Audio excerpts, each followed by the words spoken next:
做这个抽水站是要到沿海的抽水站，抽沿海的水，还有那个东桥过来那边，现在正南山路那边做的那个盘箱是从东桥然后流到这边来，所以现在我们沿海今年还是那几条街还是淹水，所以看做这个抽水站会不会改善。做这个抽水站呢，最大的就是我们沿海里的排水问题啦。这里的是比较低洼地区，所以我们要设置抽水站来抽水。之前已经有永康抽水站，还有永康东抽水站，这样子的抽水能力呢，对低洼地区是有不足了，所以市长就跟国土署来争取经费，争取了3.94亿元来办理这个沿队抽水站。那这样子呢，就可以有效的改善整个沿航地区还有那个正南山路下来一个低洼地区的一个积淹水。市长在跟区局长的合作之下，持续的跟中央来争取经费上的补助，后续还有相当多的治水预算会拨给台南市政府来完善整个台南市政府的一个治水。掌握市政3分钟，台南进步向前冲。3、2、1，请启动！台南市永康区延州抽水站竣工启用。这个延州抽水站，事实上，是每秒钟可以抽26.5 CMS， 也就是每秒钟抽26.5吨，非常大的一个抽水量。那应该可以保护面积有达到76公顷。这么大的面积，我相信对于永康地区民众的生命安全、财产安全会有最大的一个安全的保障。但是人为的力量毕竟有限，大自然的力量是无穷的。我们希望面对极端气候，我们尽量做可以让那个沟渠不要阻塞的，这些是民众可以做的就能够拜托我们民众来配合。抽水机量能再大，但是如果抽水管线不通，或是沟渠阻塞的话，那也是不行的。所以我们还会全力的把该清的沟渠、该做的这个水利设施能够把它做好，希望能够让台南市不要再受到水患的这个侵袭。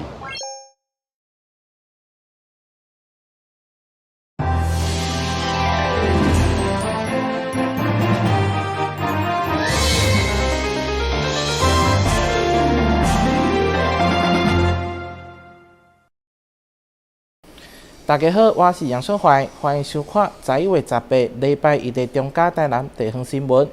为了解决地方人和流浪狗冲突的问题，台南市府打造全国第一座游动犬占地友善场所，18号正式启用，全区占地大约1公顷。对狗仔来讲，整体环境会当讲是5星级。台南市政府全国首创，伫咧林德区打造全国第一座由公部门设立的游动犬占地场域毛孩生活村，为伫咧树林当中1公顷的占地，为收容的犬只准备了购物以及宽敞的活动场地，不但解决了地方上人犬冲突问题，也让狗狗伫更加舒适、安全的环境中长大。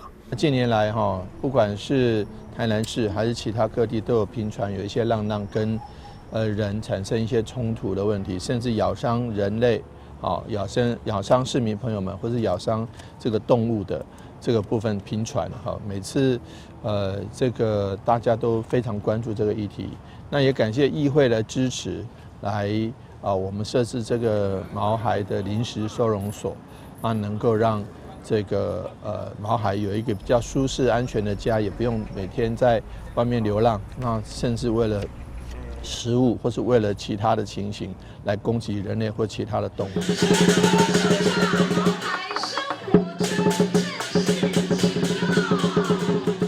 这个全国首创的毛孩生活村，是台南市议会伫111年7月提案建议设立的动物临时收容所。台南市伫隔年就编列建设经费，市府未来伫各区也持续找找适合场地，成立动物占地场所。在112年，我们就编列了经费。现在的完成，那我们未来还是持续在各地方来找寻动物的临时收容的地方，以这个人得生活村来讲，我们是主要是第一个首要是收容仁德地区的浪浪，其次是收容新丰区的浪浪如果还有空间的话，才有考虑其他的地方的浪浪。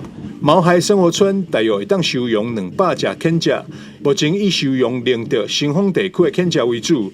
犬只掠到了后，会先进入动物之家进行评估，健康的犬只后续才会带来这，并会开放给民众领养。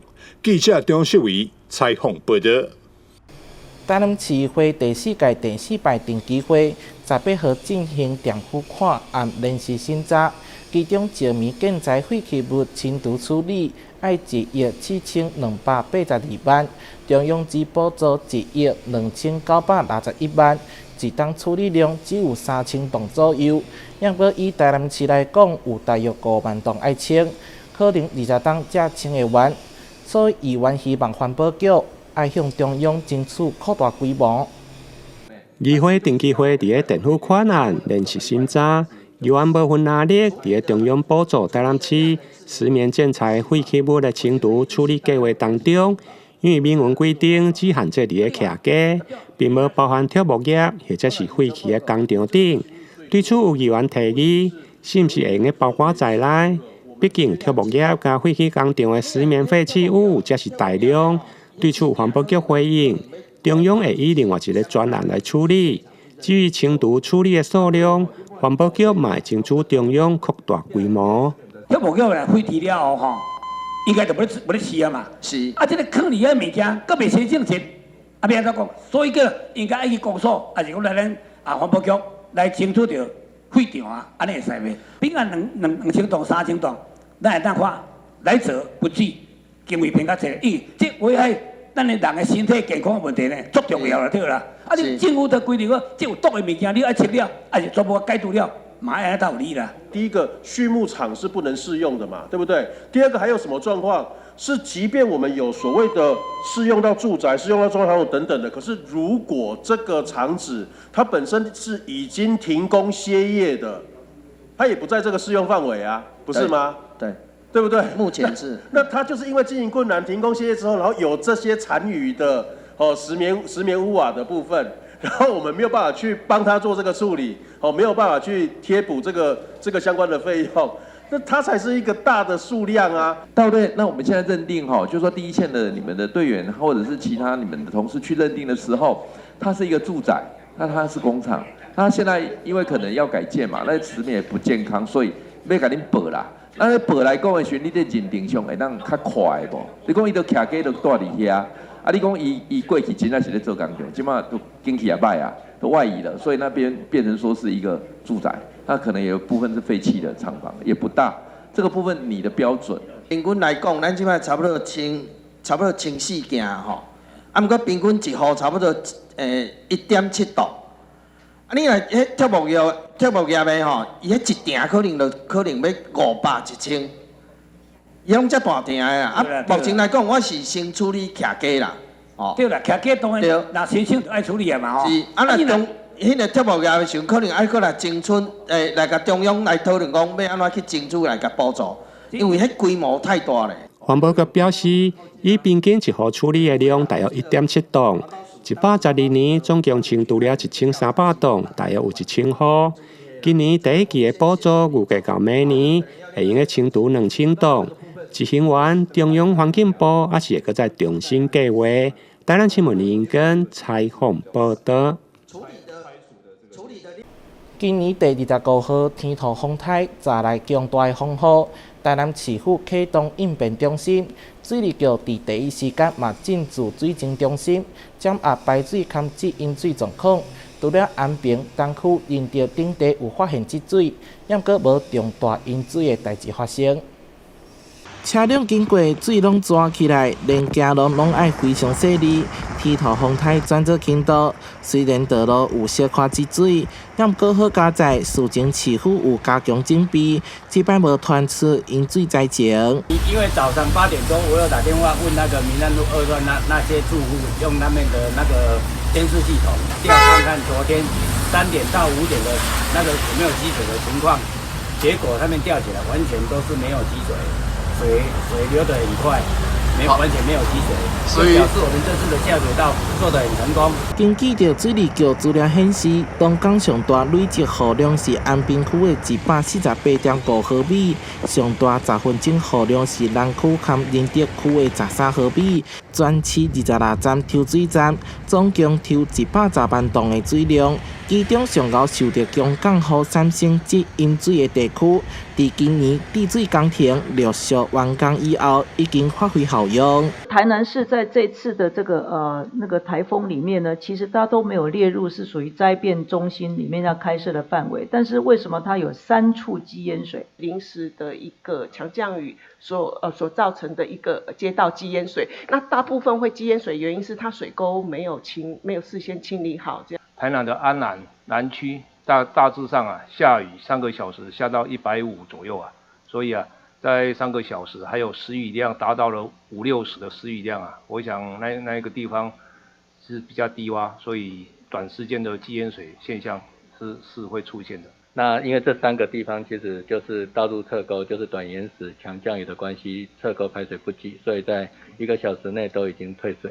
因为台南安平区短时间大量落雨，未赴排水造成饮水受到中央的关心。市府表示，拢有积极清理排水沟，甚至也佮动用2000万有备金，而且实际路面至饮水无到10公分，位置嘛无在市中心的主要道路。也毋过针对着每一摆降雨造成的积饮水地区，相关单位会全力改善。台南新闻综合报道。台南基本法协会发起一场中现代意社会运动，其中特别规划亲子手作体验课程。这摆是跟团成3代的王西诗合作，除了邀请师傅用全台语小解水果饼的文化故事，同时让大小朋友用简单的方式来制作水果饼。米粉乌糠加入糖、油、含水，烂成面团了后，搁加咸薯、金枣、黄来做成的料包入去，然后用模固定型。一块传统的水果饼就安尼做好用空西式有打饼文化，这间饼店师傅特别来教大小朋友制作水果饼，嘛互因认捌这项文化。即摆囡仔已经大部分拢唔知影这个文化所以若有这个推广的话，当然对了解咱进前的文化是一个足好的活动。双团打饼是过去村民为着要祈求厝内会当添丁，大家烧招来向众神下愿。落尾行愿的时阵，因仔的爸母会打饼头，兼穿一套因仔全新的衫裤鞋来感谢众神保庇。主要就是要互迄个神明会当搁保庇这个细汉囡仔会当平安的大汉，然后后来甲这个饼去油加。然后把这个饼分互厝边头尾，亲朋好友，主要就是要把这伊的福气分互大家人。尾阮阁研发讲，这块是芒果的，这块就是黄来甲金枣，这块是酸真正拢是内底拢用青的酸落去做，阁有迄个酸干，这块呢就是六神花。内底是有六神花，阁有梅阁蔓越莓3种融合。这是若生祖囝，大部分的人拢会做这红色的，感觉讲安尼较喜气。这项活动除了制作教学，阁有水果饼文化历史的介绍，甲水果饼相关的25个台语词类。台南基本款协会除了希望让在地文化向下顶进，嘛会当甲本土语言让3、4岁囡仔自然的讲出嘴。台南新闻社会采访报道。中央新闻在基隆，中嘉新闻在台北，中嘉新闻在新北，中嘉新闻在桃园，中嘉新闻在台南，中嘉新闻在高雄，忠实呈现最佳新闻。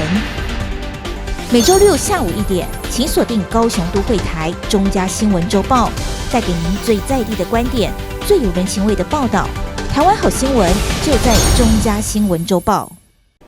狮子会热心公益，只要看到社会上有需要帮助的所在，拢会响应。台南市北门狮子会除了每一档办理关怀活动以外，近来3个档关注开源国小夜光天使班做下经费，希望各类小朋友认真学习，未来有成就的时阵，嘛爱回馈社会。开源国小夜光天使班成立是为了帮助弱势家庭的囡仔，放学了后有免费安亲学习场所。学校不但会安排老师指导课业，并会提供免费暗顿，让家长会当安心打拼，免烦恼囡仔，实在足甘心。百门师主会是伫5当前知影学校有这款的暖心安排，并为迄当时就固定关注学校志经，爱心无中断。很开心今天能来到开源国小做这个捐赠活动。因为我今年是北门会今年的会长，在这个活动已经在我们会维持5年，很开心这个活动能继续下去，也希望这些小朋友能开心心的长大。这一个活动已经是第5年了，我们非常感谢我们这些师兄师友师姐们哈。那我相信小朋友在他们的帮助之下，他们一定能够快乐的成长、健康的成长，然后好好的学习。今天他们呢受到别人的帮助，我更期待以后呢，他们也能够成为帮助别人的贵人。这次爱心活动，北门师主会也邀请仁爱师主会、古都师主会、永恒师主会、国际师主会第10专区梁孝全主席、国际师主会第20分区林美玉主席，甲第21分区主席侯伟博，以及驻区总监特别助理尤华恩共同参与。记者张世伟采访报道。台南市一名70岁林先生因为裂喉栓肥大，严重影响到放尿功能，伫经过手术才改善。但过病理报告当中所发现早期裂喉栓癌，基于病医就表示，早期裂喉栓癌经过治疗，5档存活率将近100%。医师呼吁早期发现才会当有效治疗。癌症的死亡率一直排名国人10大死因的头1位。其中男性的裂喉栓癌发生率排名第4，死亡率占第6位。如果早期的裂喉栓癌经过治疗，5档的存活率有将近100%，但如果一旦转移，存活率会降到3-4成，而且无同期有无同的治疗方式，对密切的追踪、电疗、裂喉栓的摘除、化疗等。现在还有非侵略性的海扶刀的治疗，提供早期或者是复发的病人多元的治疗选择。它原理就是说，会透过一个比较特殊的一个探头经由肛门到直肠，那它会针对这个射物线的部分，再发出一个比较高能量聚焦的超音波，瞬间把那个组织的温度提高到80到90度C， 来把这个射物腺癌的细胞瞬间把它就是消融摧毁掉，来达到这个治疗的效果。那针对海扶刀在射出腺癌治疗的话，我们一般就是要选取适当的病人、适合的病人。那哪些病人比较适合？就是说，他的射物腺癌是局限型的，然后高恶度性。再来的话，病人不想接受一些大手术，甚至说他身体的状况不适合去接受手术。还有一种状况就是说，他之前接受过所谓的放射线治疗后，有局部复发，我们都可以考虑用这个海扶刀来做治疗。那这海扶刀的话，原则上它是算一个无创的手术。那大部分我们听到可能是说机器手臂的一个射线摘除术，当然这是微创手术，不过它还是有一些伤口。那如果比较来两者之间的差别的话，如果病人适合做这个海扶刀，它的好处就是说，第一没伤口再来的话它也不会出血，大概疼痛的部分也相对说减少很多。基比病院比个外科的医师林彩阳表示，新一代的治疗系统会用个结合核磁共振，加着即时的超音波的影像，依照每一位无同病人的状况，加手术后生活品质的要求等，提供多元客制化的治疗方案，不但会用个精准，或者是局部来摧毁癌细胞，达到癌症的控制，加着维持手术后的生活品质两大的目标。台南新闻林根采访报道。惠培法师53餐两亚生活展现主时来到南台病医美术馆盛大开幕，展出惠培法师几当来创作的208把两亚图文作品，并且为当中选出53把作品，配上充满着佛学智慧的文字，让观赏者为生活当中人脉佛法。来自马来西亚槟城的慧培法师，多年来用画面记录执事、修行与参学的过程。他所记录的每张照片，特别将佛法的智慧与观点融入影像当中，传达佛家的慈悲以及他独特的见解。53餐摄影巡回展15日来到了佛光山南台别院展出。这个展览有108件的作品，那里面有53篇文章的故事，搭配我们佛光山的活动照片，来展出。那主要的目的呢，就是透过这53篇的新的报告跟我的照片，来透过这个内容，让大家更了解我们人间佛教弘扬的角度，来呈现我们佛教跟我们现代人生活的一个接轨，让大家更理解佛教在我们现实生活中是可以实践的。南台别院特别举办盛大的开幕典礼，邀请许多功德主到场观礼，并由南台别院合唱团带来歌曲演唱，现场气氛温暖幸福。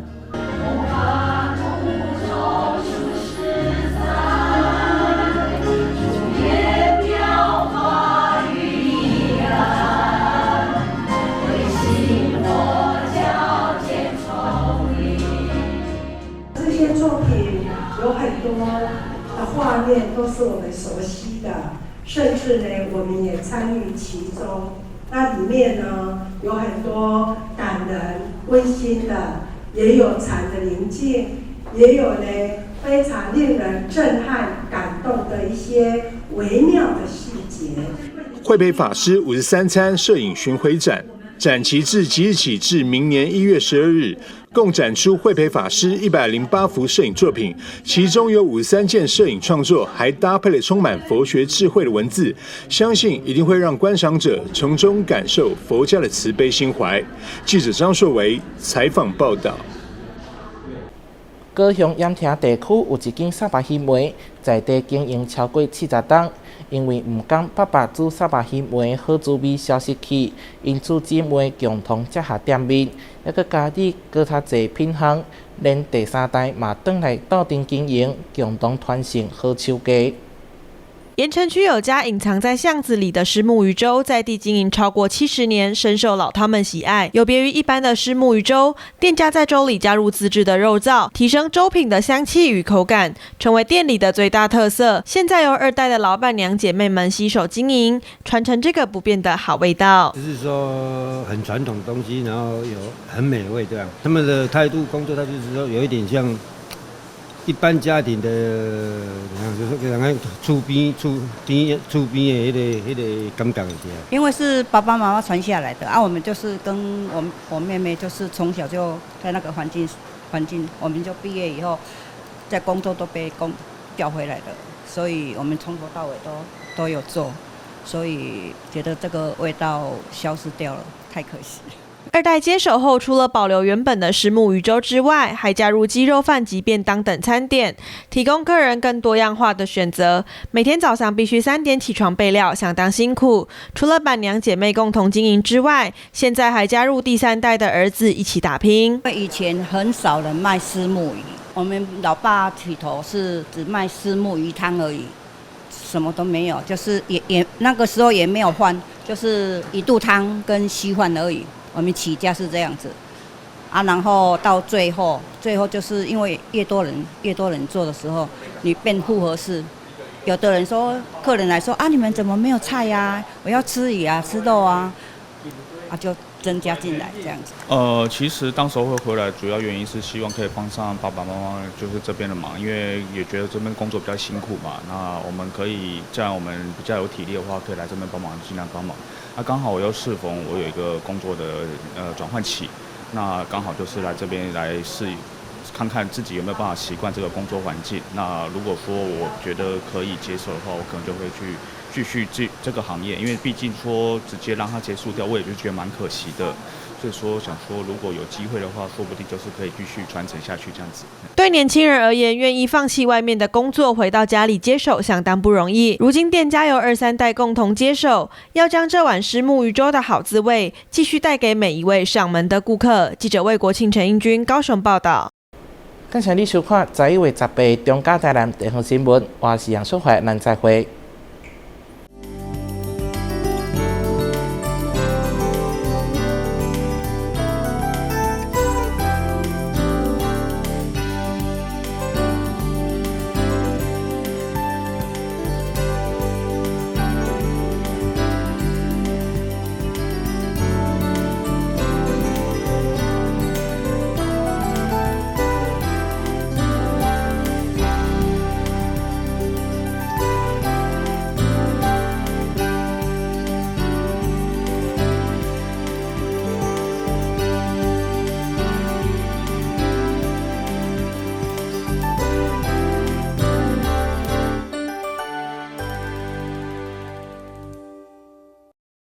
又有人上当了，有钱要进来了。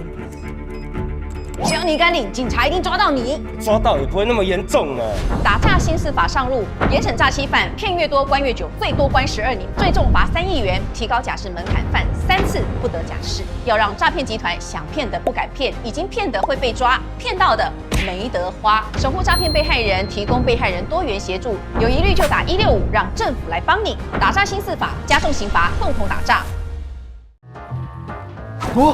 现身河投资群组，传授心法，保证获利耶！下载 APP， 投资储值。等一下，我没有开任何投资群组，这个是诈骗。打诈新司法上路，扫荡投资诈骗，严惩诈欺犯罪，最重关12年。有疑虑就打165，让政府来帮你。打诈新司法，加重刑罚，共同打诈。等一下。那个杨秀慧是假账号，政府为什么不管不抓啊？国之将亡，必有妖孽。马翔啊，不政府啊要是我一定立法严办严惩，增加更多的打诈工具。这边给你啊，打诈新司法上路喽！每当个给换名怕公狗，严惩诈欺犯罪，最重关12年喽！全民来打诈，反诈165，反诈有你我。打诈新司法，加重刑罚，共同打诈。还记得演练抗震保密3步骤吗？我记得哦，趴下、掩护、稳住。当发现建筑结构毁损且评估不可久留时，这时要带着避难包前往避难场所紧急避难。说到避难，全民防灾1点通或消防防灾1点通 App 可以查询最近的避难收容处所及导引。发生灾害一定要冷静，更要记得以上紧急避难方式哦。避免阳光直射，距离墙面10公分以上。定期清冰箱，让内部冷气流通。温度设定26到28度，家电扇助循环。睡觉定时4小时，滤网2周洗1次，提高降温效率。更换 LED 灯具，省电50%。随手关灯，选购有节电标章、效率1级的产品。随手关灯，节能减碳，减轻地球的负担。节能省电救荷包，爱护地球一起来！消灭用电怪兽大作战，请你跟我这样做。消灭冰箱怪兽这样做，避免阳光直射，距离墙面10公分以上。定期清冰箱，让内部冷气流通。热时冷却再放入，减少耗电量。不要频繁开关，压缩机运转很耗电。消灭冷气怪兽这样做。温度设定26到28度，家电扇助循环。睡觉定时4小时，滤网2周洗1次，提高降温效率。冷气启动最耗电，切勿频繁开关。换购冷气时 ，CSPF 值越高越省电。灯光照明占家用电量10%。消灭照明怪兽这样做。更换 LED 灯具省电50%。灯具定期擦，提高光源效率。善用日光效益，不开灯不耗电。随手关灯，随手关灯，随手关灯，打击耗电小怪兽。煮饭前先浸泡，缩短烹煮时间。随手拔插头，家电不待机。累积衣物，一起洗更省电。选购有节电标章、效率1级的产品。随手关灯，节能减碳，减轻地球的负担。又有人上当了，有钱要进来了。只要你敢领，警察一定抓到你。抓到也不会那么严重呢。打诈新司法上路，严惩诈欺犯骗